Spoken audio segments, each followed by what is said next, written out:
ศนาไอ้นี้ตั้งพ่อคนดีน้องสาวผู้งามโสภาตาคมคมผมยาวๆจนตกบ่าผู้สาวสินค้ามาคือบาตาแท้น้องบ่ได้มาหลอก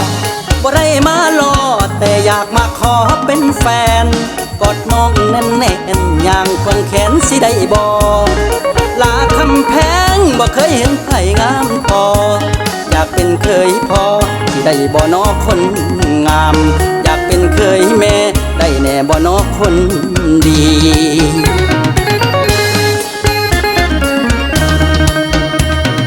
โอเด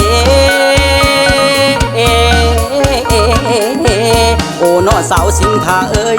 โอ้น้อสาวสิงคาเอ้ยแพงเอ้ยกี้มาน้อหาน้องกี้บักมาน้อหาน้องหวังปากของน้องเป็นคู่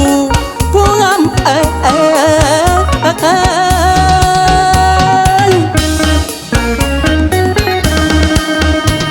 ตาหวานอายมาขายตลาดน้อยมาพ่อสาวซ้ำน้อยเห็นแล้วบ่อยากมือเห็นแล้วบ่อยากมือลาลา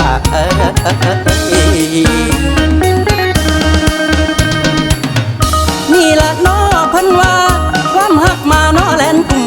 คือกะสุ่มงุ้มหัวความหักมาพ่อดังกะทองุ้มไว้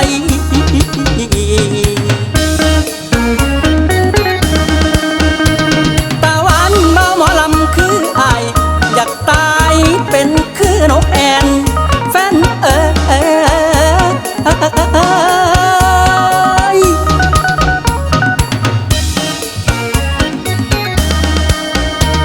ตาหวานสาดแต่แทนขันแม่นสู้สิบินข้ามตะฟังเส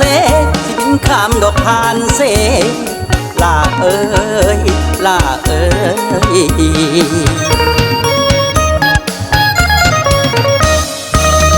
ตาคมอย่าลืมเด้อลาเบาลาหานี่หมายซ่อนผมเสอสาบานบ่มีมือเบอร์ฮักเจ้าเด้อว่าโอ้อีลี